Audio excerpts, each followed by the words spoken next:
Assalamualaikum warahmatullahi wabarakatuh. Salam sejahtera untuk kita semua. Sebelumnya, saya ingin mengucapkan terima kasih kepada yang terhormat Bapak Irwan Siegian MPD selaku dosen pengampu mata kuliah penyuntingan yang sudah memberikan kesempatan kepada kelompok 3 dari kelas Y5B untuk menyampaikan materi dalam video presentasi kali ini, di mana kelompok kami akan membahas tentang pemilihan dan pengorganisasian bahan suntingan, komunikasi yang efektif, penyuntingan dan suntingan. Tentunya, video PowerPoint ini dibuat untuk memenuhi tugas pada mata kuliah penyuntingan. Sebelum memulai pembahasan materi, izinkan saya memperkenalkan diri. Saya Rizka Ambar Trisusanti dengan NPM 2020215364 yang akan bertugas menjadi moderator dalam video presentasi kelompok 3 kali ini. Namun, tentunya saya tidak sendiri karena saya ditemani oleh rekan-rekan saya, yaitu Meli Sukahati dengan NPM 202021500230, Della Seviatri Ramdayani dengan NPM 2020215036, dan Sri Sumarsi dengan NPM 202121570005 yang akan membantu untuk mempresentasikannya. Pokok pembahasan di dalam materi ini terdiri dari 4 bab. Bab pertama berisi tentang hakikat penyuntingan dan sintesis. Bab kedua berisi tentang pemilihan bahan suntingan dan pengorganisasian bahan suntingan. Bab ketiga berisi tentang hakikat komunikasi yang efektif dan contoh komunikasi yang efektif. Bab keempat berisi tentang penyuntingan dan suntingan dan penyuntingan berdasarkan bidang suntingan. Namun, sebelum itu, saya ingin bertanya kepada teman-teman, apa sih yang dimaksud dengan penyuntingan itu? Menurut Lestari, tahun 2019, menyunting atau mengedit atau dalam bahasa Inggris disebut editing process adalah suatu kegiatan pemeriksaan kembali suatu tulisan atau naskah sebelum dipublikasikan. Pengertian tersebut menjelaskan tujuan dari kegiatan menyunting ialah guna mengurangi kesalahan yang dilakukan penulis dalam membuat tulisan, sehingga tulisan itu mempunyai kualitas yang baik dan bisa menambahkan daya pikat, serta pembaca bisa menguasai kata demi kata yang tersaji dalam teks maupun karangan tersebut. Perhatikan contoh teks berikut ini. Pada 28 Maret 1830, Diponegoro ditangkap di Magelang, dan Pangeran Diponegoro dibuang ke Manado. Akan tetapi dia wafat di Makassar pada 8 Januari 1855 setelah dia dipindahkan dari Manado ke Makassar. Penjelasan teks tersebut merupakan contoh teks yang salah karena terdapat kesalahan pada penggunaan ejaan yang disempurnakan, sehingga perlu untuk disunting ulang agar tulisan tersebut dapat dipahami oleh pembaca. Perhatikan teks setelah diperbaiki. Pada 28 Maret 1830, Pangeran Diponegoro ditangkap di Magelang dan dibuang ke Manado. Beliau lalu dipindahkan ke Makassar dan wafat di sana pada 8 Januari 1855.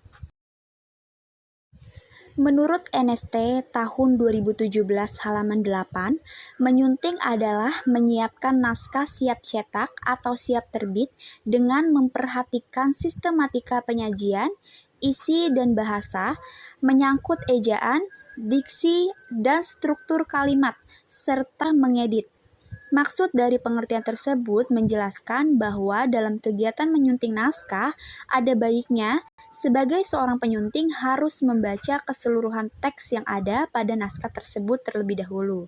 Dengan demikian, pada saat membaca naskah dan menemukan hal-hal yang membuat janggal, seperti kata, kalimat, istilah, tanda baca, dan lain-lain, penyunting dapat memperbaiki atau bahkan menanyakan kepada penulis naskah tersebut. Hal ini dilakukan agar tidak terjadi kesalahpahaman antara penulis, penyunting, maupun pembaca. Seorang penyunting naskah harus mengerti, memahami, serta menguasai bahasa Indonesia dalam arti yang luas. Perhatikan contoh berikut ini. Contoh ejaan pada penggunaan kata mentiup adalah salah. Dalam aturan ejaan yang disempurnakan, imbuhan me jika bertemu dengan huruf T menjadi hilang, sehingga kata mentiup akan mendapat suntingan menjadi meniup. Contoh selanjutnya dalam penulisan menggunakan tanda koma. Adele membeli pena, pensil, dan buku. Kalimat tersebut belum tepat dan akan disunting menjadi Adele membeli pena, pensil, dan buku. Contoh lanjutnya, pemilihan kata dalam penulisan. Saya sangat tidak setuju dengan pendapat Anda. Itu sangat tidak masuk akal dan terkesan seperti pendapat orang yang tidak berpendidikan saja. Kalimat tersebut belum menggunakan diksi yang baik, sehingga setelah disunting akan menjadi saya tidak setuju dengan pendapat Anda. Hal itu dikarenakan adanya beberapa pertimbangan seperti menurut Wibowo tahun 2016 halaman 19, penyuntingan adalah aktivitas menyiapkan naskah dan sebagainya untuk diedarkan atau diterbitkan dalam bentuk cetakan dengan memperhatikan tata penyajiannya. Maksud dari pengertian tersebut, dalam menyunting sebuah naskah sebelum dipublikasikan dalam bentuk media cetak, pada proses penyuntingan harus dilakukan dengan teliti dan cermat oleh si penyunting, agar tidak terjadi sebuah kesalahan kebahasaan, ejaan, tanda baca, ataupun yang berkaitan dalam menyunting naskah. Karena proses penyuntingan membutuhkan konsentrasi, keahlian, dan keterampilan yang tinggi. Maka seorang penyunting harus bersungguh-sungguh dan optimal dalam menyunting sebuah naskah. Perhatikan contoh teks berikut ini. Sudah lama ada informasi gugon tuhon bahwa kelapa dapat dibuat kopior kalau batangnya dipukuli dengan sebatang kayu sampai beberapa kali. Contoh penjelasan tersebut kalimatnya tidak indah, maka kalimat tersebut dapat diubah menjadi lebih humoris dan memancing senyum. Karena kalimat mati juga bisa hidup kembali kalau dirombak dengan bumbu-bumbu humor. Hal ini sangat mempengaruhi diterima atau tidaknya oleh pembaca dari segi daya tarik naskah itu sendiri. Perhatikan teks setelah disunting. Sebetulnya juga sudah lama ada desas-desus bahwa kelapa bisa dibuat kopior kalau pohonnya dipukuli sampai setengah mati. Tapi sangat boleh jadi orang yang memukuli itu yang setengah mati. Berdasarkan pendapat yang dikemukakan oleh para ahli mengenai hakikat penyuntingan, dapat disimpulkan bahwa penyuntingan adalah penghubung antara penulis dan pembacanya. Tugas seorang penyunting sangat berat karena harus menguasai bidang ilmu bahasa dan isi naskah yang akan disuntingnya. Seorang penyunting juga harus mampu menciptakan komunikasi yang efektif, mampu mengelola naskah dengan baik, memahami seluk-beluk pencetakan naskah menjadi terbitan, dan mampu memahami keinginan pembaca. Pemilihan bahan suntingan. Ada beberapa hal yang perlu diperhatikan sebelum menyunting sebuah naskah. Di antaranya adalah A. Kelengkapan naskah, B. Ragam naskah, C. Daftar isi, D. Subbab dan sub-subbab, E. Ilustrasi atau tabel atau gambar, F. Catatan kaki, G. Informasi mengenai penulis, dan H. Membaca naskah secara keseluruhan. A. Kelengkapan naskah. Menurut Haryadi tahun 2021 halaman 59-61, sebelum memulai menyunting naskah, seorang penyunting harus memeriksa terlebih dahulu kelengkapan naskah.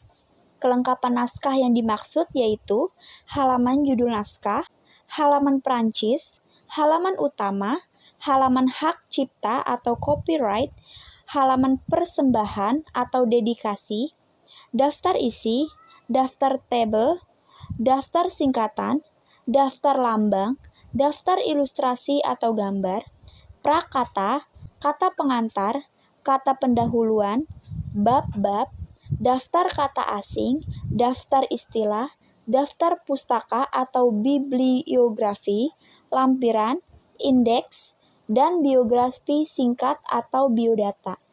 Maksud dari pernyataan tersebut yaitu, kelengkapan naskah diperlukan untuk mengetahui apakah semua unsur naskah sudah lengkap atau belum. Perhatikan contoh lampiran form kelengkapan naskah sebuah penerbit, yang nantinya penyunting akan memeriksa dan memberikan checklist apakah unsur-unsur dalam naskah tersebut sudah lengkap atau belum. B. Ragam naskah menurut Haryadi tahun 2021 halaman 61-63. Sebelum menyunting naskah, penyunting naskah harus memastikan ragam naskah yang dihadapinya itu. Dalam kenyataan, ada beberapa ragam naskah, antara lain fiksi dan non-fiksi, populer dan ilmiah, sekolah dan non-sekolah atau umum, anak-anak dan dewasa, jenjang pendidikan TK, SD, SLTP, SMU, dan PT, dan bidang keilmuan. Hal ini dimaksudkan agar penyunting dapat memahami setiap unsur dan membandingkan naskah seperti apa yang akan disunting nantinya. 1. Fiksi dan non-fiksi. Menurut Ernita tahun 2019 halaman 17-18, buku fiksi adalah sebuah karya yang dihasilkan oleh penulis berdasarkan imajinasi, sedangkan buku non-fiksi adalah sebuah karya yang dihasilkan oleh penulis berdasarkan fakta. Maksud dari pengertian di atas, buku fiksi berisi hasil imajinasi, khayalan, atau rekaan, yang berarti cerita yang dibangun oleh penulis bersifat fiktif, sedangkan buku non-fiksi merupakan hasil pengalaman, pengetahuan, dan penelitian. Contoh buku fiksi seperti novel, legenda, fabel, dan cerpen, sedangkan buku non-fiksi seperti buku pelajaran, buku biografi, autobiografi, ensiklopedia, dan kamus. Berikut contoh naskah fiksi dari cerita dongeng. Berikut contoh naskah non-fiksi dari artikel. 2. Naskah populer dan naskah ilmiah. Menurut Pahriani dan kawan-kawan 2016, naskah populer dibaca oleh kalangan umum, sedangkan naskah ilmiah dibaca oleh kalangan tertentu. Maksud dari pengertian di atas, naskah populer banyak menggunakan kata dan istilah-istilah umum, sedangkan naskah ilmiah menggunakan kata-kata yang khusus dan spesifik, yang hanya dimengerti kalangan terbatas. Oleh sebab itu, cara penyuntingan kedua ragam naskah itu pun berbeda. Contoh naskah populer, artikel, berita, tanjuk rencana. Contoh naskah ilmiah, karya tulis, paper, report atau laporan, skripsi dan tesis, serta disertasi. Contoh naskah populer. Kontroversi gaya Putri Reading. Sebelum ada istilah baca puisi, kegiatan deklamasi sudah dikenal lebih dahulu. Pada tahun 1960-an, sepulang belajar dari Amerika Serikat, W.S. Rendra membawa oleh-oleh sastra dengan istilah Putri Reading. Perkembangan Putri Reading atau baca puisi sangat cepat populer dan menarik pemerhati dan penikmat sastra, sehingga baca puisi lebih sering diadakan oleh para penyair, pelajar, mahasiswa dalam berbagai kegiatan. Misalnya, lomba baca puisi, dialog sastra, dan baca puisi, pertunjukan puisi musikalisasi, parade puisi, dan lain-lain. Sesungguhnya, gampang-gampang sulit, sulit-sulit gampang, itulah baca puisi, tidak seperti membaca bacaan lainnya. Sangat misterius untuk dimengerti, dipahami, dilakukan, akan tetapi merupakan kenyataan yang dapat diterima oleh akal sehat. Terbukti Tidak setiap orang bisa baca puisi, karena baca puisi tidak sama dengan baca berita, baca-bacaan ilmu pengetahuan lainnya. Contoh naskah ilmiah. Karakter padi merah putih belum stabil. Padi merah putih atau padi dwiwarna yang kembali ditemukan beberapa waktu yang lalu diharapkan dapat memperkaya plasma nutfah padi di Indonesia dan bisa untuk dikembangkan dalam rangka mendukung ketersediaan pangan. Sebagai jenis padi yang baru ditemukan kembali, padi merah putih masih menunjukkan karakter yang belum stabil sehingga masih dibutuhkan pengembangan demi peningkatan kualitasnya. Dosen jurusan Agronomi UMI, Insinyur Titik Widyastuti, mengemukakan hal tersebut ketika menyampaikan hasil penelitian yang telah dilakukan beberapa waktu yang lalu di ruangan kerjanya. Menurutnya, penelitian penanaman padi merah putih pada berbagai jenis tanah dilakukan berbagai upaya untuk mendapatkan kesesuaian lahan untuk pengembangan lebih. Titik Widyastuti yang didampingi oleh mahasiswa peneliti Siti Khoiriah dan Yanuar Saputro mengatakan bahwa dengan tinggi tanaman yang dapat mencapai 160 sampai 200 cm dan umur berbunga 85 sampai 95 hari setelah tanam serta gabah yang mempunyai bulu panjang menunjuk bahwa padi merah putih termasuk padi dalam karakternya mirip dengan padi kuno. 3. Naskah sekolah dan non-sekolah atau umum. Menurut Haryadi tahun 2021 halaman 62, naskah untuk buku sekolah tentu berbeda dengan naskah untuk umum. Naskah untuk siswa biasanya mempertimbangkan unsur pedagogi atau edukasi. Maksudnya, penyuntingan harus memperhatikan unsur-unsur dari kedua naskah tersebut karena cara penyuntingan dari kedua naskah sekolah sangat berbeda dengan cara penyuntingan naskah untuk umum. Contoh naskah ilmiah. 1. Berdasarkan Rencana Strategis atau Renstra, Departemen Pendidikan Nasional tahun 2010 sampai 2014 untuk dapat memberikan pelayanan prima. Salah satu yang perlu dilakukan adalah pengembangan teknologi, informasi, dan komunikasi atau ICT yang dilakukan melalui pendayagunaan ICT di bidang pendidikan yang mencangkup peran di bawah ini, kecuali A. ICT sebagai substansi pendidikan, B. Alat bantu pembelajaran, fasilitas pendidikan, C. Standar kompetensi penunjang administrasi pendidikan, D. Alat bantu manajemen satuan pendidikan dan infrastruktur pendidikan, E. Pengembangan bakat dan daya kreativitas siswa. Contoh naskah non-sekolah atau umum terdapat pada gambar yang tertera sebagai berikut. 4. Naskah anak-anak dan naskah dewasa. Menurut Haryadi tahun 2021 halaman 62, naskah untuk anak-anak dan untuk orang dewasa tentulah tidak sama. Bahasa yang dipakai untuk anak-anak dan orang dewasa tentu lain. Oleh karena itu, cara penyuntingan kedua ragam naskah ini pun tidak sama. Maksud dari pengertian di atas, naskah anak menempatkan sudut pandang anak pada penceritaan. Estetika dapat ditekankan pada garis, warna, bentuk, serta mengevaluasi ilustrasi kekuatan, suasana hati, dan perasaan ilustrasi. Sedangkan naskah dewasa mengandung unsur yang berbeda. Contoh naskah anak-anak. Setelah mendengar penjelasan dari Bu Lisa, ketiga sahabat tersebut mencari informasi mengenai beasiswa untuk membantu Sani. Sani, terima kasih ya sudah membantu. Berkat kalian, Sekarang aku bisa mendapatkan beasiswa. Tari, itu gunanya teman, San.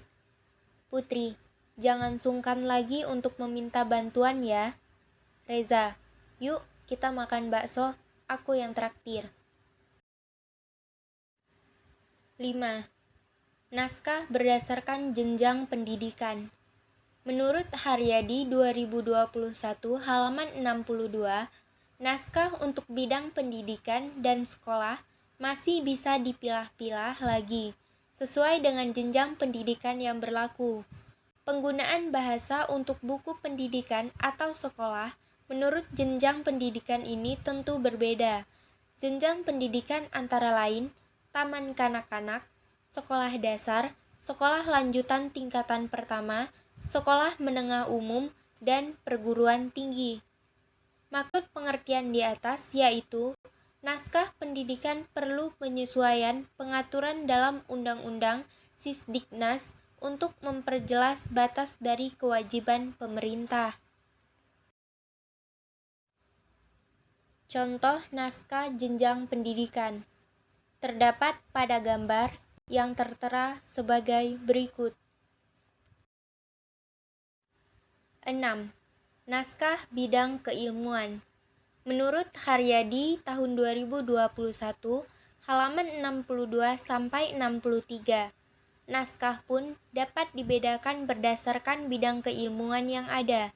Bidang keilmuan yang bisa dikenal antara lain ilmu pengetahuan alam, ilmu pengetahuan sosial, bahasa, sastra, matematika, fisikologi, fisika, pertanian, peternakan, kehutanan, kedokteran, teknologi, ekonomi, hukum, komputer. Maksudnya, setiap naskah dari bidang tertentu mempunyai kekhususan tersendiri yang perlu dipahami oleh seorang penyunting naskah. Jadi, seorang penyunting harus paham betul naskah seperti apa yang disuntingnya. Contoh naskah bidang keilmuan terdapat pada gambar yang tertera sebagai berikut. Selanjutnya, C. Daftar isi. Menurut Hafiz dan kawan-kawan 2016 pada halaman 4, setelah memeriksa kelengkapan naskah dari depan hingga ke belakang dan dari belakang hingga ke depan, barulah penyuntingan naskah memeriksa isi naskah. Dalam hal ini, ada sejumlah pertanyaan yang harus dijawab. Apakah daftar isi sesuai dengan isi naskah? Bagaimana sistematika atau susunan naskah? Apakah penulis menggunakan kata bab atau tidak? Apakah sistematika pada daftar isi sesuai dengan sistematika pada isi naskah? Maksud dari pernyataan slide sebelumnya yaitu agar membantu pembaca untuk mengetahui susunan isi dari naskah yang dibaca. Contoh daftar isi tertera pada gambar di samping sebagai berikut. Subbab dan sub-subbab. Menurut Hafiz dan kawan-kawan tahun 2016 halaman 4-5, seorang penyunting naskah perlu memeriksa apakah dalam bab-bab naskah digunakan subbab dan sub-subbab dari bab yang satu sama dengan yang ada pada bab-bab yang lain. Maksud dari pengertian di atas yaitu naskah perlu diperiksa apakah penomoran subbab dan sub-subbab sudah seragam atau belum. Dalam hal ini ada beberapa kemungkinan yang diterapkan penulis, misalnya angka Romawi 1, 2, 3 dan seterusnya, angka Arab 1, 2, 3 dan seterusnya, huruf Latin ABC dan seterusnya.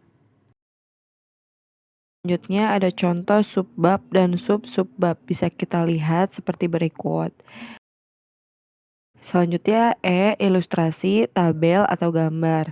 Menurut Haryadi tahun 2021 halaman 64, seorang penyunting naskah perlu memeriksa apakah naskah yang akan ditangani memuat tabel, ilustrasi atau gambar. Sekiranya sudah tersedia tabel, ilustrasi atau gambar, perlu diperiksa apakah sudah ada teksnya atau caption. Seandainya belum ada teksnya, hal ini perlu dicatat untuk dimintakan ke penulis nanti. Artinya, ketika menawarkan atau memasukkan naskah ke penerbit, penulis belum menyertakannya. Hal ini perlu dicatat penyunting naskah dan tentunya perlu diberikan batas waktu atau deadline kapan tabel atau ilustrasi atau gambar ini harus diserahkan ke penerbit. Berikut ada contoh ilustrasi, tabel, atau gambar. Bisa kita lihat contohnya seperti berikut. Selanjutnya ada F catatan kaki. Menurut Haryadi tahun 2021 halaman 6465, tidak setiap naskah memiliki catatan kaki. Buku-buku referensi dan buku-buku untuk perguruan tinggi biasanya memiliki catatan kaki. Jika catatan kaki ini ada pada naskah, penyuntingan naskah perlu memperhatikan cara penempatannya. Dalam hal ini, penyuntingan naskah perlu berkonsultasi pada penulis naskah tentang penyeragaman penempatan catatan kaki itu. Maksud dari pengertian tersebut ialah tidak semua naskah memiliki catatan kaki. Oleh karena itu, penyuntingan harus berkonsultasi kepada penulis karena catatan kaki memuat informasi dari sumber referensi yang diambil ide dan substansinya oleh penulis untuk kemudian ditulis kembali dalam fokus tulisan. Selanjutnya bisa kita lihat contoh catatan kaki seperti berikut. G. Informasi mengenai penulis. Menurut Haryadi tahun 2021 halaman 6566, sebelum memulai penyunting naskah, alangkah baiknya jika penyunting naskah sudah memperoleh informasi mengenai penulis naskah, bukan hanya informasi mengenai pendidikan dan latar belakang penulis, melainkan juga mengenai wataknya. Maksudnya, sebelum memulai menyunting naskah, alangkah baiknya jika penyunting naskah sudah memperoleh informasi mengenai penulis naskah, bukan hanya informasi mengenai pendidikan dan latar belakang penulis, melainkan juga mengenai wataknya, termasuk pada tipe manapun seorang penulis naskah. Sebaiknya seorang penyunting naskah memelihara hubungan baik dengan penulis. Dalam menangani naskah, penyunting naskah perlu berkonsultasi terus-menerus pada penulis. Konsultasi itu dapat dilakukan dengan surat atau email, bertemu langsung, atau melalui telepon. Contoh dari tipe-tipe penulis. Yang pertama, penulis yang gampang. Tipe ini tidak rewel, ia akan menyerahkan sepenuhnya cara penyuntingan pada penerbit, pada kebijakan penerbit dan bagi penulis ini. Yang penting adalah bagaimana baiknya saja. Yang kedua, penulis yang sulit. Tipe ini merupakan kebalikan dari tipe penulis yang gampang. Penulis ini mau menangnya sendiri dan penerbit harus mengikuti kemauannya. Menangani tipe ini tentu penyunting naskah perlu ekstra hati-hati agar tidak terjadi hal-hal yang tidak diinginkan. Sebaiknya penyunting naskah mengikuti semua kemauan si penulis tipe ini. Yang ketiga, penulis yang sulit-sulit gampang. Penulis ini berbeda dengan penulis yang gampang dan penulis yang sulit. Menangani naskah penulis ini tetap diperlakukan kehati-hatian. Jangan menyunting naskah mengubah kata atau kalimat tertentu tanpa berkonsultasi pada penulis. Selanjutnya, H. Membaca naskah secara keseluruhan. Menurut NST tahun 2012 halaman 35, sebelum memulai penyunting naskah, sebaiknya seorang penyunting naskah membaca naskah secara keseluruhan. Pembacaan ini perlu agar penyunting naskah memperoleh gambaran tentang apa dan bagaimana kira-kira naskah yang akan disunting itu, serta bahasa yang dipakai penulis cukup baik atau masih jelek. Maksudnya, sebelum memulai mencoret-coret naskah di sana-sini dan sebelum membetulkan atau mengoreksi kalimat-kalimat dalam naskah, sebaiknya seorang penyunting naskah membaca naskah secara keseluruhan. Pembacaan ini perlu agar penyunting naskah memperoleh gambaran tentang apa dan bagaimana kira-kira naskah yang akan disunting itu. Dari pembacaan demikian juga akan kelihatan apakah bahasa yang dipakai penulis cukup baik atau masih jelek. Contoh manfaat membaca naskah secara keseluruhan. Yang pertama, untuk mengetahui apakah naskah sudah sistematis atau belum. Yang kedua, untuk mengetahui sistematika naskah, apakah penulis menggunakan angka Romawi, angka Arab, atau huruf Latin. Yang ketiga, untuk mengetahui apakah ada kata-kata atau istilah-istilah yang asing bagi penyunting naskah. Jika ada, tentu tugas penyunting naskah untuk mencari artinya dalam kamus. Jika tidak ada dalam kamus, tugas penyunting pula untuk menanyakan kepada penulis naskah. Yang keempat, untuk mengetahui apakah apakah istilah-istilah yang digunakan penulis dalam naskah konsisten atau tidak. Jika belum konsisten, tugas penyunting naskah lah membuatnya menjadi konsisten. Tentu setelah berkonsultasi terlebih dahulu pada penulis. Yang kelima, untuk mengetahui apakah dalam naskah ada hal-hal yang berbau sara dan berbau pornografi. Jika ada, tugas penyunting naskah lah yang berkonsultasikannya pada penulis naskah.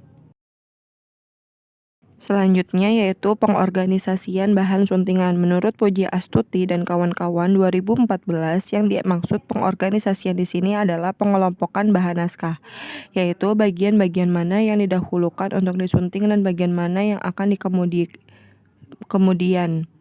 Maksudnya, dari pengertian di atas yaitu jika data terkumpul, penyunting menyeleksi dan pengorganisasian data itu. Penyunting menggolongkan data menurut jenis, sifat, atau bentuk dari naskah tersebut. Penyunting menentukan data mana yang dibicarakan kemudian.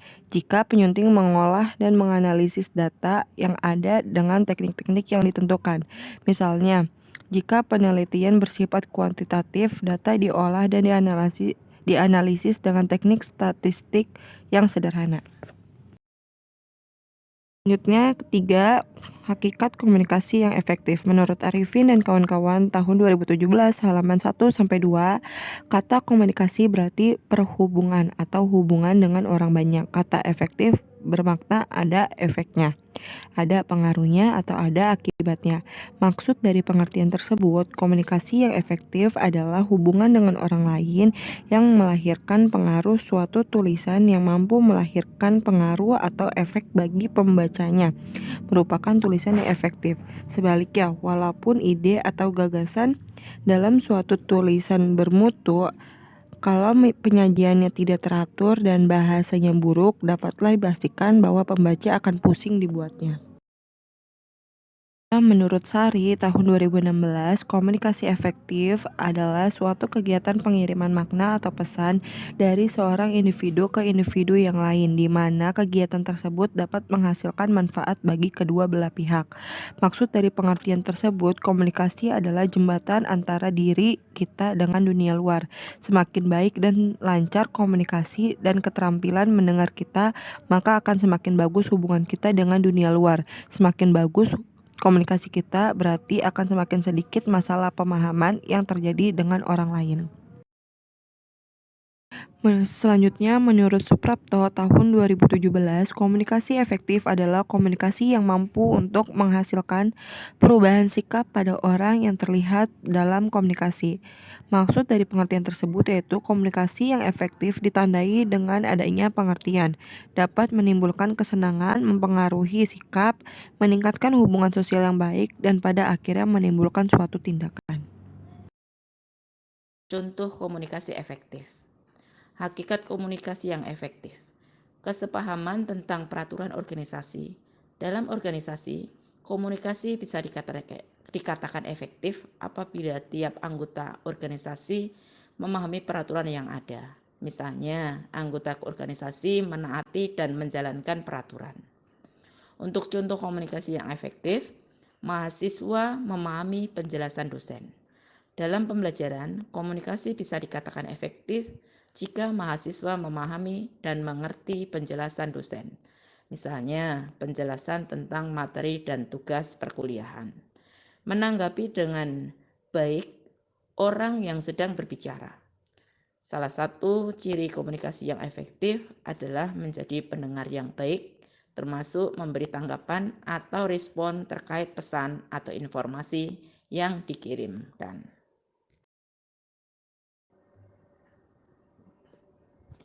4. Penyuntingan dan suntingan. Menurut Arifin dan kawan-kawan, tahun 2017 halaman 2, penyuntingan adalah proses yang dikerjakan seseorang untuk membaca kembali atau mengamati kembali suatu naskah, baik karangannya sendiri maupun karangan orang lain, agar naskah tersebut menjadi siap dicetak dan dianggap layak untuk diterbitkan. Maksud dari penjelasan tersebut dapat dikatakan bahwa menyunting berarti merapikan bentuk serta pemakaian bahasanya, sehingga bahasanya bertambah lancar, menyenangkan, dan enak dibaca.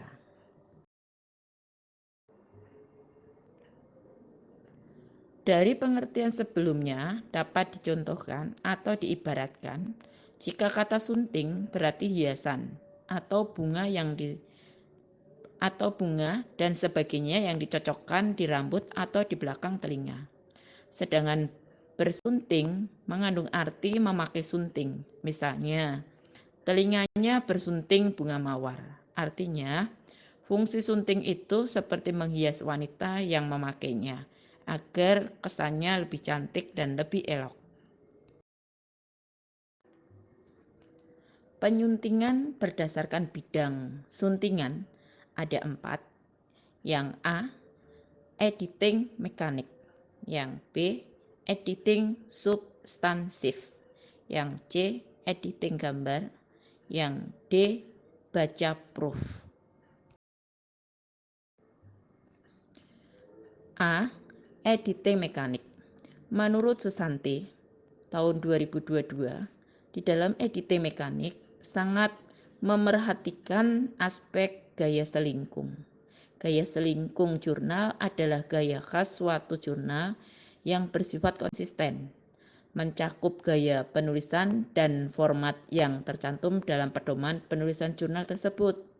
Penetapan kaidah selingkung dalam jurnal ilmiah bertujuan untuk menjaga keseragaman dan ciri khas dari suatu jurnal.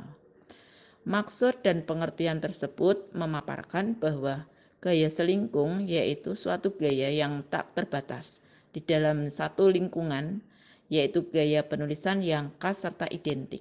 Hal ini berarti gaya selingkung yang digunakan oleh satu penerbitan tertentu akan berbeda dengan penerbitan yang lain agar tidak terjadi kesamaan antara penetapan ukuran, warna, elemen desain sampul buku, dan penetapan letak dan penataan letak. Contoh editing mekanik. Kalimat asli, kepada semua peserta yang sudah hadir dipersilahkan menempati ruangan A. Kalimat yang telah disunting, kepada semua peserta yang sudah hadir dipersilahkan menempati ruangan A. Penjelasan, contoh kalimat asli di atas masih menggunakan kata yang tidak baku, sehingga kalimat tersebut perlu disunting agar menjadi tulisan yang baku.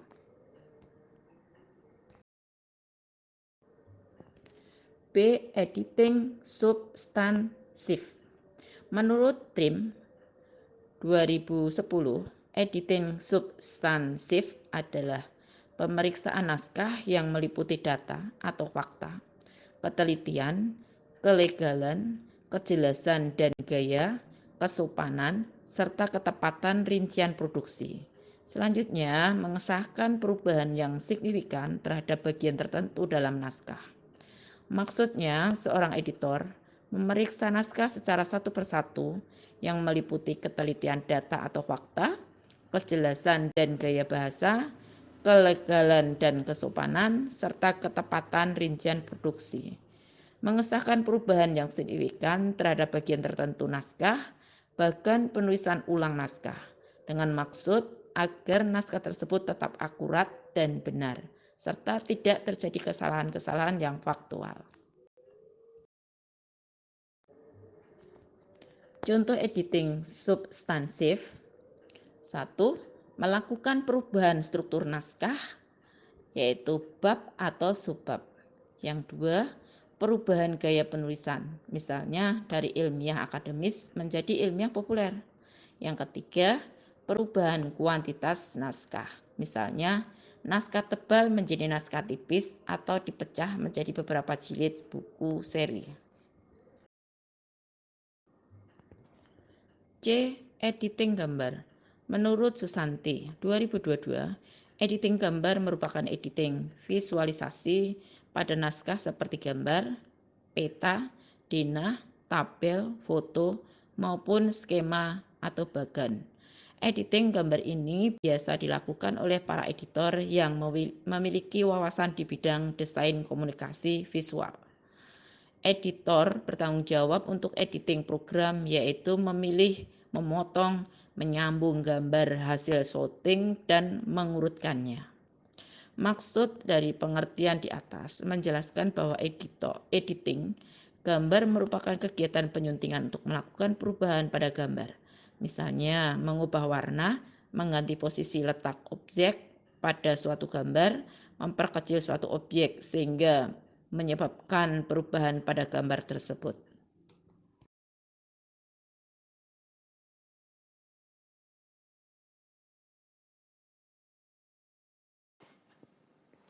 D. Baca proof. Menurut NST 2017, baca proof merupakan kegiatan koreksi akhir naskah yang sudah ditata letak dan didesain seperti layaknya halaman-halaman buku jadi. Pada proof masih memungkinkan terdapatnya kekeliruan, seperti salah ketik, bagian yang hilang, bagian yang sama karena copy paste, bagian salah tempat, ataupun koreksi yang belum dimasukkan.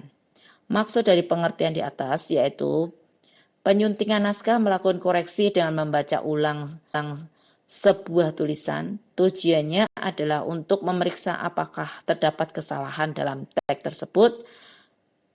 Baca proof ini tidak hanya memeriksa kesalahan kebahasaan, tetapi juga logika dari sebuah tulisan. Apakah sudah masuk akal atau belum? Contoh baca proof. Kalimat asli, saya mengajar mata kuliah jurnalistik di kampus. Kalimat setelah disunting, saya mengajarkan mata kuliah jurnalistik di kampus. Penjelasan, kalimat di atas dianggap tidak logis karena yang diajar mata kuliah, bukan mahasiswa. Oleh karena itu, kalimat tersebut harus disunting. Kesimpulan, dalam kegiatan penyuntingan, banyak hal yang perlu dilakukan untuk mendapatkan hasil suntingan yang maksimal. Hal yang perlu dilakukan oleh seorang penyunting adalah pemilihan bahan suntingan meliputi kelengkapan naskah, ragam naskah, daftar isi, subbab dan sub-subbab, ilustrasi atau tabel atau gambar, catatan kaki, informasi mengenai penulis, serta membaca naskah keseluruhan. Selain itu, penyunting juga harus melakukan pengorganisasian naskah yang akan disunting. Hal ini juga sangat dibutuhkan oleh seorang penyunting untuk menentukan naskah mana yang akan digarap lebih dahulu dan naskah mana yang tidak terlalu diprioritaskan. Suatu tulisan yang mampu melahirkan pengaruh atau efek bagi pembacanya merupakan tulisan yang efektif. Hal ini dikarenakan adanya komunikasi yang efektif adalah hubungan dengan orang lain yang melahirkan pengaruh.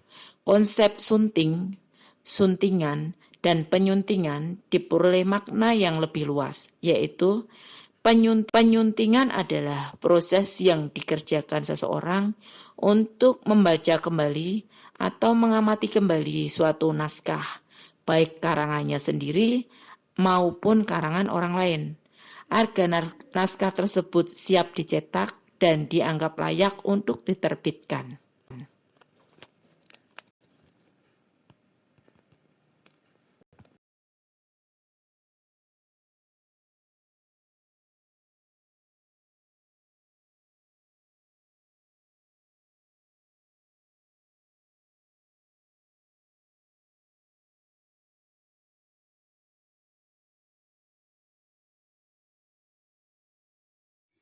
Sekian video presentasi dari kelompok 3. Harapannya apa yang kami sampaikan bisa menjadi manfaat untuk teman-teman semua. Dirasa video presentasi ini sudah cukup, saya sebagai moderator akan menutupnya dengan sebuah pantun.